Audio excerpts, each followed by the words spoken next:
Now on Good Morning El Paso, breaking news this morning. Police say a person is dead following a motorcycle crash on Loop 375 early this morning. We have the latest from a live report. The borderland celebrating America's birthday with an added treat this year. Residents able to pop fireworks in the El Paso County, but there are many things to keep in mind to be safe. Meanwhile, the country is on terror watch. What law enforcement and Homeland Security is doing now to make sure this day goes without tragedy.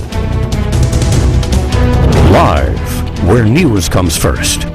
From the Mesilla Valley and Las Cruces to El Paso and the borderland. This is ABC7's Good Morning El Paso. Happy 4th of July and good morning El Paso, Las Cruces, and Juarez. I'm Hillary Floren. Stephanie Valle is off today. Good morning, everyone. Let's get right to Iris Lopez. She's in today for Nicole, and you've got to look at our forecast. That is right, our hot forecast. I want us to talk about those temperatures because they're quickly going to start to warm up early on in your morning. Let's see exactly what you can expect if you're stepping out the door on this 4th of July. 76 currently here in El Paso, Las Cruces. Clear skies. 68 is what you can expect. Those temperatures are jumping and dropping only to rise back up early on. 74 TRC. We've got 68 in Silver City, 61 Ruidoso. Now our El Paso planner for today, take a look at that. 80s by 7 o'clock. 89 is what you can expect by 11. Sunny skies. It is going to be a warm morning. We are watching not for the rain. The rain is gone. It's going to be a dry day. Triple digit afternoon, and we're going to see when we will hit those triple digits. All that coming up. All right, looking forward to it. Thanks so much. And now to breaking news this morning. Emergency dispatchers confirming one person is dead after a car crash, or rather a crash of a motorcycle in East El Paso. This happened just after 2:15 this morning at the intersection of Loop 375 and Spur 601. Good morning, El Paso's Denise Olivas is there live on the scene right now with more. Denise.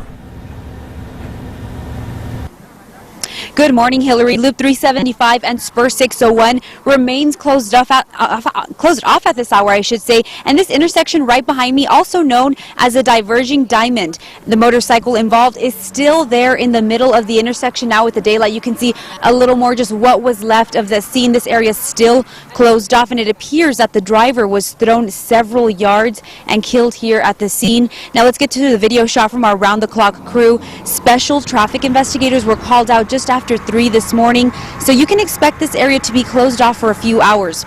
This intersection, the diverging diamond, is the first of its kind here in Texas. It was completed more than a year ago. TxDOT officials in the past have said it is meant to reduce crashes and improve the flow of traffic.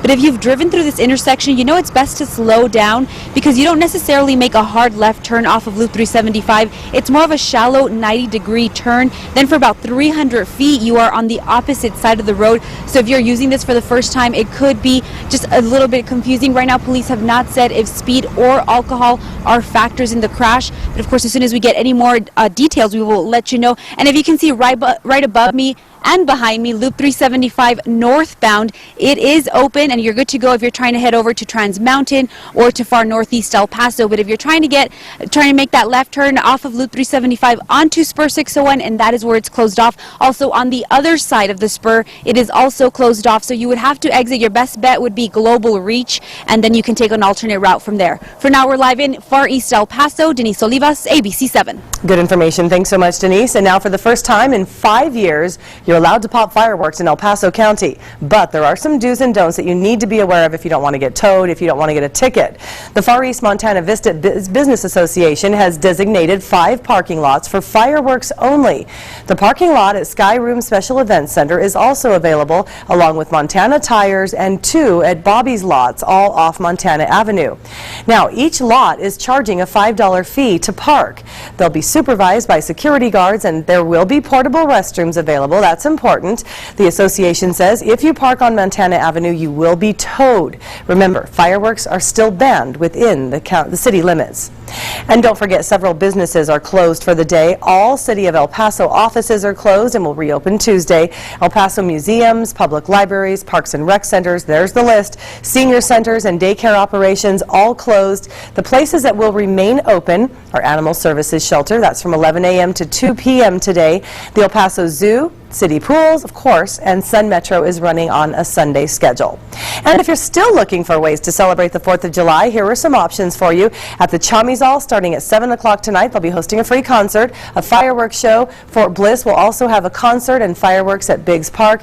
The gates there open at 4. Festivities begin at 5:30. Best of all, it's free and it's open to the public. And you can also start your day off with a parade. Yours truly will be at the West Side Parade. That starts at Western Hills Methodist Church at 9 a.m. It'll go along Mesa at Coronado High School, and that's when it comes to an end. And on the east side, a parade there also starts at 9 a.m. That's at Hanks High School. It will run from Lee Trevino to Album Park. And if you still need more ideas on what to do today, you can visit KVIA.com. We have a whole list. And of course, all over the country, celebrations are already kicking off amid security concerns. Authorities doing everything they can to keep another tragedy from happening on American soil. ABC's Adrian Bankert reports from New York. From the joy of fireworks displays to terrifying explosions, this year's 4th of July follows deadly attacks this month around the world. Across the country, major airports upping security, uniformed and undercover officers monitoring train and bus stations, the NYPD keeping an eye on the city's famous landmarks, including Times Square. In our nation's capital, officers checking bags at the annual fireworks display and parade as the National Archives celebrates the 240th anniversary of the Declaration of Independence. Meantime, fear sparked Sunday at New York City's Central Park. I have no idea what it was. It sounded like a cannon. 18-year-old Connor Golden was seriously injured after stepping on an explosive. Police believe the device may have been there for some time and have ruled out any ties to terror. Law enforcement is also monitoring radical Islamist and terroristic threats as Ramadan ends Tuesday. ISIS using the holy month as a call to arms. Be cognizant of perps possibly wearing explosives. The Empire State Building will be lit up red, white, and blue, a symbol of patriotism amid hopes for peace. The Department of Homeland Security urging any of you headed to larger events to be vigilant and aware of your surroundings as you enjoy a safe and happy 4th of July. Adrian Bankert, ABC News, New York. Safe and happy and hopefully not too hot. It's 6:07 weather and traffic on the 7s right now with Iris Lopez. You have our forecast. How hot will it get? It's going to get pretty hot out there. Let's talk about your 4th of July throughout your afternoon. By noon, we are already going to be in those 90s. Those sunny skies are going to remain well throughout your afternoon. 104, the expected high. We are going to reach that by 4 o'clock. Then when the sun goes down, all of you popping your fireworks, 94 is what you can expect. So just keep in mind it is going to be dry and hot out there. Let's talk about traffic. Thanks, Iris. Good morning to you. Things looking pretty good if you're heading out in West El Paso right now. Our ABC 7 traffic track drive times showing 6 minutes right now from Red to Executive, 19 from Sunland Park to Zaragoza, and on Mesa, Resser to downtown, 13 minutes. So no major delays going on right there. A couple of accidents I do want to let you guys know about. Again, 1 second, as I've been monitoring right now, Spur 601 near Loop 375, accident going on there. If you take a look right there, you can see here's what's going on. Crash going on right there. Traffic going on Spur 601 west and east being affected right now. Again, here is your alternate route if you are heading out there. You take Spur 601, then take a right on Global Reach Drive, and that's your alternate route if you are heading out there. Other crash going on Gateway East at Lee Trevino. One lane currently blocked out there. Let's take a live look outside now with our ABC 7 TechStot cameras. There you can see the one lane continues to be blocked. As soon as that opens up, though, I'll be sure to give you an update. Hillary? All right, thanks, Mauricio. Thick toxic algae is shutting down several beaches in Florida, and now officials are declaring a state of emergency. What this means for the state's tourism and economy coming up, especially on this holiday. And a grizzly bear is becoming a threat to hikers at a national park. What park officials are doing to solve the problem. This is ABC 7, where news comes first.